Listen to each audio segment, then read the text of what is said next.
Variações na reta orçamentária. Então, variações na reta orçamentária, vamos ver o que significa isso no vídeo de hoje. Eu estou construindo uma playlist aqui no canal sobre microeconomia. O livro texto básico que eu estou utilizando é este daqui, Princípios Básicos do Varian.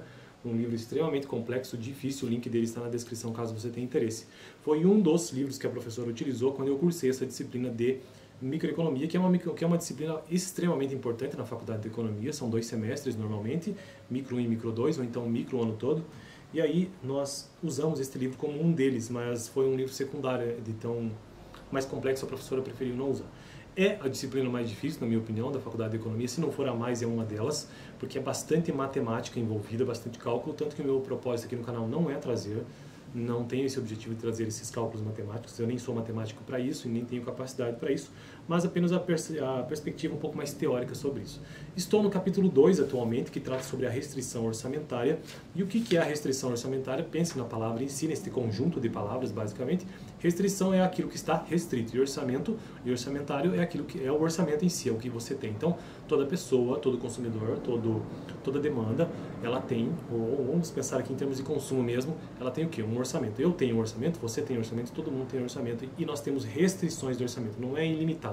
Todos os recursos na economia ou na microeconomia são sempre vistos desse ponto de vista que eles são escassos. A economia vê os recursos escassos, e como não poderia deixar de ser, todo o orçamento ele também é escasso. E aí, nessa análise de restrição orçamentária, este gráfico ele forma uma tendência negativa entre x e y, forma um triângulo, na verdade, assim, porque você sempre tem que escolher entre um produto A e um produto B, nesse modelo matemático que ele traz, em que, escolhendo o produto A, você terá mais de um produto, mais menos de outro, sempre respeitando a tua restrição orçamentária. Tudo que está abaixo deste gráfico, em direção ao centro do gráfico, é a tua restrição orçamentária ou o teu conjunto orçamentário. E existe uma fórmula matemática básica na economia que se estuda para calcular a restrição orçamentária, que é basicamente o preço do produto 1, lembrando que são é um gráfico x e y, relação dois produtos, produto 1 e produto 2. Então, a função básica da restrição orçamentária é a seguinte: preço do produto 1 multiplicado pela quantidade do produto 1 mais preço do produto 2 multiplicado pela quantidade do produto 1, e isso tem que ser igual à quantidade total de renda, né? O M na fórmula, o orçamento em si.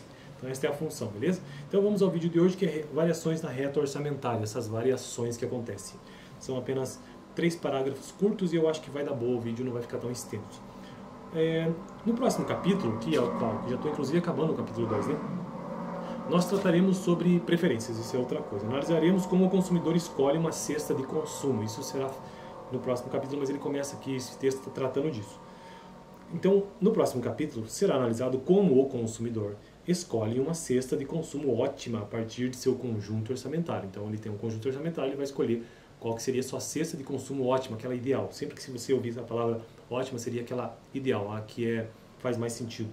Mas já podemos relatar algumas observações baseadas no que aprendemos sobre os movimentos da reta orçamentária. Primeiro, podemos observar que como o conjunto orçamentário não muda quando multiplicamos todos os preços e a renda por um número positivo, a escolha ótima do consumidor a partir do conjunto orçamentário também não mudará. Sim, porque a multiplicação é igual, né? Se mantém igual. Assim, mesmo sem analisar o processo de escolha, já chegamos a uma conclusão importante. Uma inflação perfeitamente estável, ou seja, aquela em que todos os preços e a renda, todos os preços, veja aqui, preço e renda, elevam-se à mesma taxa. Então, isso aqui, temos que pensar em economia, que a economia são muitas variáveis, e uma delas é a inflação. A inflação é o aumento generalizado dos preços. Então, o que ele está nos dizendo aqui é que, uma vez que se existe uma inflação perfeita, ou seja, os preços aumentam na mesma medida que a renda, ou seja, aquela em que todos os preços e a renda elevam-se à mesma taxa, isso não altera o conjunto orçamentário de ninguém. Então, o cara que consegue comprar, tem um conjunto orçamentário, se ele pode comprar X produtos com aquela renda. Se essa inflação for perfeitamente estável, então isso não altera este conjunto orçamentário de ninguém. E, portanto, também não pode alterar a escolha ótima. A escolha ótima, que pode existir, nós vamos tratar isso no próximo capítulo, não será alterada se os preços estiverem subindo na mesma medida que a renda, beleza? Isso é chamado de inflação perfeitamente estável.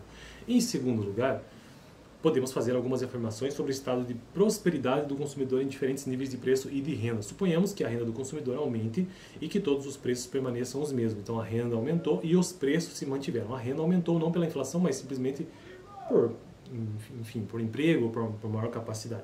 Sabemos que isso representa um deslocamento paralelo para fora da reta orçamentária. Então essa reta orçamentária ela pula, tipo, ela está aqui, ela passa para cá. Então esse conjunto orçamentário é X, agora ele é X mais 1, né, por exemplo, não é X, né, no caso, nesse caso é X e Y. Assim, todas as cestas que o consumidor consumia no nível baixo de renda constitui também uma escolha possível no nível mais alto de renda.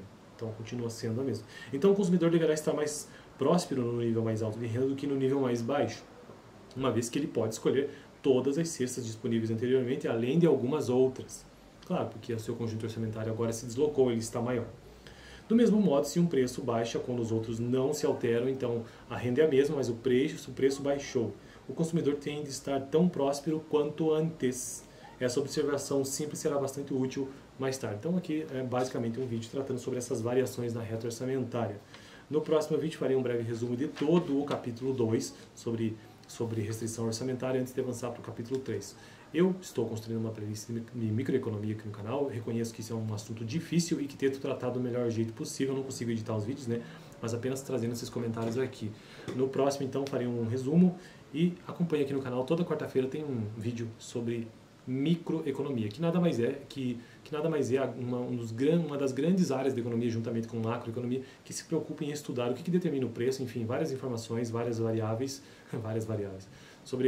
sobre as relações que existem entre famílias, pessoas e empresas, basicamente, na microeconomia. Está pensando em economia lá na base, que são as pessoas, que são as empresas, ainda não se inclui outras coisas, por exemplo, como o governo, que daí nós vamos pensar em termos de macroeconomia. Macroeconomia são os elementos maiores da economia, taxa de emprego, de desemprego, produto nacional bruto, taxa de juros, entre outras coisas que envolvem a economia como um todo. Micro não, micro você está pensando lá, na vida real, no dia a dia. Então, famílias, empresas principalmente, beleza?